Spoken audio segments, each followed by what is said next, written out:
Welcome to my channel ಅಮ್ಮು ಕನ್ನಡ ವ್ಲಾಗ್ಸ್ಗೆ ಎಲ್ಲರಿಗೂ ಸ್ವಾಗತ.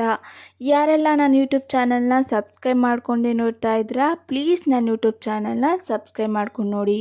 ಇವತ್ತಿನ ವಿಡಿಯೋದಲ್ಲಿ ನಾನು ಸಿಂಪಲ್ ಆಗಿರುವಂಥ ಮಶ್ರೂಮ್ ಗ್ರೇವಿ ಯಾವ ರೀತಿ ಮಾಡೋದು ಅಂತ ಸಿಂಪಲ್ ಆಗಿರುವಂಥ ರೆಸಿಪಿನ ನಿಮಗೆಲ್ಲ ಶೇರ್ ಮಾಡ್ತಾ ಇದ್ದೀನಿ. ಬನ್ನಿ ಯಾವ ರೀತಿ ಮಾಡೋದು ಅಂತ ಹೇಳ್ತಾ ಇದ್ದೀನಿ. ಮೊದಲನೇದಾಗಿ ಒಂದು ಕಡಾಯಿಗೆ 2 ಟೇಬಲ್ ಸ್ಪೂನ್ ಆಗುವಷ್ಟು ಕುಕ್ಕಿಂಗ್ ಆಯಿಲ್ನ ಆ್ಯಡ್ ಮಾಡ್ಕೊಬೇಕು. ಕುಕ್ಕಿಂಗ್ ಆಯಿಲ್ ನೀವು ಯಾವ ಯೂಸ್ ಮಾಡ್ತೀರೋ ಅದನ್ನು ಹಾಕ್ಕೊಳ್ಳಿ. ಆಮೇಲೆ ನಾನು 2 ಚಕ್ಕೆ ಮತ್ತು 1 ಟೇಬಲ್ ಸ್ಪೂನ್ ಆಗುವಷ್ಟು ಕಸೂರಿ ಮೇಥಿನ ಆ್ಯಡ್ ಮಾಡ್ತಾಯಿದ್ದೀನಿ. ಏಕೆ ಅಂದರೆ ಕಸೂರಿ ಮೇಥಿ ಮತ್ತು ಚಕ್ಕೆ ಒಳ್ಳೆ ಫ್ಲೇವರ್ನ ಕೊಡುತ್ತೆ. ಆಮೇಲೆ ಕಟ್ ಮಾಡಿ ಇಟ್ಕೊಂಡಿರುವಂಥ 2 ಈರುಳ್ಳಿನ ಚೆನ್ನಾಗಿ ಎಣ್ಣೆಯಲ್ಲಿ ಹಾಕಿ ಮತ್ತು ಸ್ವಲ್ಪ ಹಸಿಮೆಣ್ಸಿನ್ಕಾಯಿ 1-2 ಕಟ್ ಮಾಡಿ ಇಟ್ಕೊಂಡಿದ್ದೀನಿ. ಹಸಿಮೆಣ್ಸಿನ್ಕಾಯಿ ಮತ್ತು ಈರುಳ್ಳಿನ ಚೆನ್ನಾಗಿ ಎಣ್ಣೆಯಲ್ಲೇ ಸ್ವಲ್ಪ ಫ್ರೈ ಮಾಡ್ಕೋಬೇಕು. ಚೆನ್ನಾಗಿ ಎಣ್ಣೆಯಲ್ಲಿ ಫ್ರೈ ಆದಮೇಲೆ ಒಂದು ಸ್ವಲ್ಪ ಉಪ್ಪನ್ನು ಹಾಕಿ ಸ್ವಲ್ಪ ಎಣ್ಣೆಯಲ್ಲೇ ಬಿಡಬೇಕು.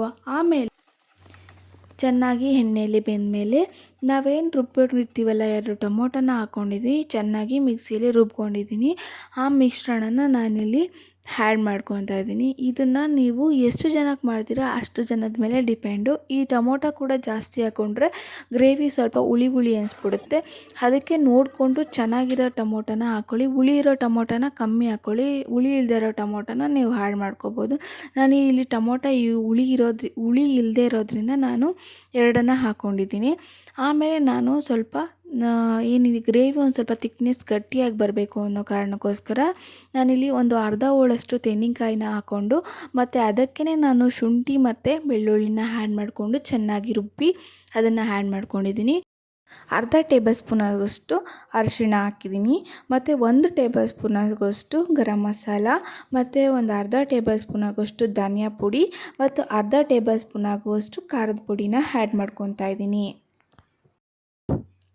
ಆಮೇಲೆ ಸ್ವಲ್ಪ ಹೊತ್ತು ಚೆನ್ನಾಗಿ ಕುದಿಬೇಕು. ಒಂದು ಸ್ವಲ್ಪ ರುಚಿಗೆ ತಕ್ಕಷ್ಟು ಉಪ್ಪನ್ನು ಹಾಕ್ಬಿಟ್ಟು ಸ್ವಲ್ಪ ಹೊತ್ತು ಚೆನ್ನಾಗಿ ಎಣ್ಣೆಯಲ್ಲಿ ಫ್ರೈ ಆಗೋಕ್ಕೆ ಬಿಟ್ಬಿಡಿ.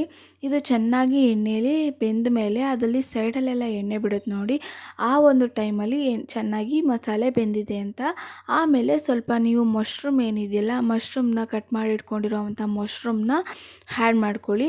ಅದನ್ನು ಆ್ಯಡ್ ಮಾಡಿಕೊಂಡು ಚೆನ್ನಾಗಿ 1-2 ನಿಮಿಷ ಕಡಿಮೆ ಫ್ಲೋವಲ್ಲಿ ಮುಚ್ಚಳನ ಮುಚ್ಚಿಬಿಟ್ಟು ಬಿಟ್ಬಿಡಿ.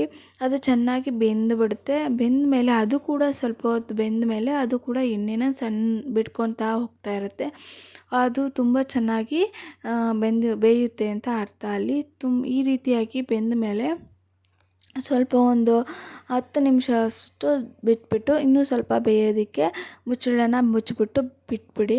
ಆಮೇಲೆ ನಮಗೆ ಏನಿದೆಯಲ್ಲ, ನಮಗೆ ಮಶ್ರೂಮ್ ಗ್ರೇವಿ ಅನ್ನೋದು ರೆಡಿ ಆಗೋಗ್ಬಿಡುತ್ತೆ. ಆವಾಗ ನೀವು ಈ ಮಶ್ರೂಮ್ ಗ್ರೇವಿನ ನೀವು ಚಪಾತಿಗೆ ಆಗ್ಬೋದು ಮತ್ತು ಮಶ್ರೂಮ್ ಬಿರಿಯಾನಿ ಮಾಡಿದಂಥ ಟೈಮಲ್ಲಿ ಮತ್ತು ದೋಸೆಗೆ ಒಳ್ಳೆ ಕಾಂಬಿನೇಷನ್ ಅಂತಲೇ ಹೇಳ್ಬೋದು. ಸ್ಪೆಷಲಾಗಿ ಅಕ್ಕಿ ರೊಟ್ಟಿ ಮಾಡಿಕೊಂಡು ಈ ರೀತಿ ಗ್ರೇವಿ ಮಾಡ್ಕೊಂಡು ತಿಂದರೆ ತುಂಬಾ ಚೆನ್ನಾಗಿರುತ್ತೆ, ತುಂಬಾ ಟೇಸ್ಟಿಯಾಗಿ ಕೂಡ ಇರುತ್ತೆ.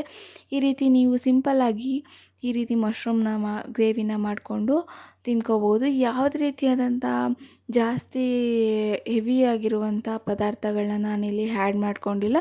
ಮನೆಯಲ್ಲೇ ಕೈಗೆಟುಕುವಂತಹ ಪದಾರ್ಥಗಳಲ್ಲಿ ಸಿಂಪಲ್ಲಾಗಿ ಮಾಡಿರುವಂಥ ಮಶ್ರೂಮ್ ಗ್ರೇವಿ. ಓಕೆನಾ? ನೀವು ಕೂಡ ಇದೇ ರೀತಿಯಾಗಿ ಸಿಂಪಲ್ಲಾಗಿ ಮಶ್ರೂಮ್ ಗ್ರೇವಿ ಮಾಡಿಕೊಂಡು ಮನೆಯಲ್ಲಿ ತಿನ್ಕೋಬೋದು. ಈ ರೀತಿಯಾಗಿ ಸಿಂಪಲ್ಲಾಗಿ ರೆಸಿಪಿನ ಮಾಡಿಕೊಂಡು ತಿನ್ಕೋಬೋದು. ಈ ರೆಸಿಪಿ ನಿಮಗೆ ಇಷ್ಟ ಆದಲ್ಲಿ ನನ್ನ ಯೂಟ್ಯೂಬ್ ಚಾನಲ್ನ ಯಾರೆಲ್ಲ ಸಬ್ಸ್ಕ್ರೈಬ್ ಮಾಡ್ಕೊಂಡೆ ನೋಡ್ತಾ ಇದ್ದೀರಾ, ಪ್ಲೀಸ್ ನನ್ನ ಯೂಟ್ಯೂಬ್ ಚಾನಲ್ನ ಸಬ್ಸ್ಕ್ರೈಬ್ ಮಾಡ್ಕೊಂಡು ನೋಡ್ಕೊಳ್ಳಿ. ಮತ್ತು ನನ್ನ ಈ ವಿಡಿಯೋ ನಿಮಗೆ ಇಷ್ಟ ಆದಲ್ಲಿ ಒಂದೇ ಒಂದು ಲೈಕ್ ಮಾಡಿ ಮತ್ತು ನನ್ನ ಯೂಟ್ಯೂಬ್ ಚಾನಲ್ಗೆ ಸಪೋರ್ಟ್ ಮಾಡಿ ಅಂತ ಹೇಳ್ತಾ, ಥ್ಯಾಂಕ್ ಯು ಫಾರ್ ವಾಚಿಂಗ್.